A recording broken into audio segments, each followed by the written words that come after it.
پولیسو د فرخندې د وژل کېدو اصلي حقیقت افشا کړ. پولیسو په تازه څرګندونو کې ویلي چې د فرخندې د مړینې په اړه مخکې خپاره شوې ادعاوې له حقیقي واقعیت سره سمون نه لري.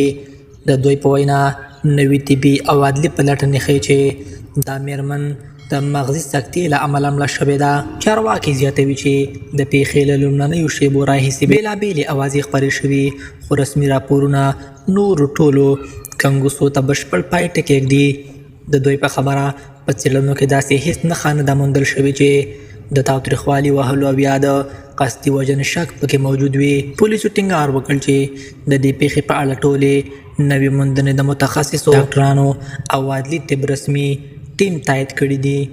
دوی وایي د مېرمنې روغتیایي ریکارډ هم ښایي چې هغه مخکې له دې د لوړ فشار او عصبي ستونزو له کبله تر درملنې لاندې وه. د پولیسو د راپور له مخې فرخندې د پیښې له وړاندې څو ځله د شدید سرخوږي او بېحالۍ شکایت کړی و چې ښایي همدا د مغزي سکتې د رامنځته کېدو اصلي نښې وي.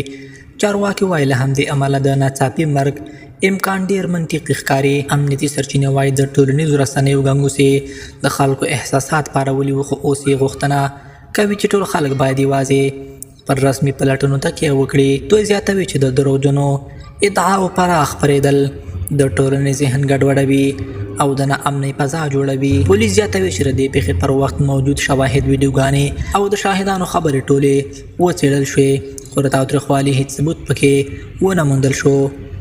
د دوی په څرګندونو کې راغلي چې یوازې مغزي سکته د مرګ له لامل په توګه ثبت شوې ده.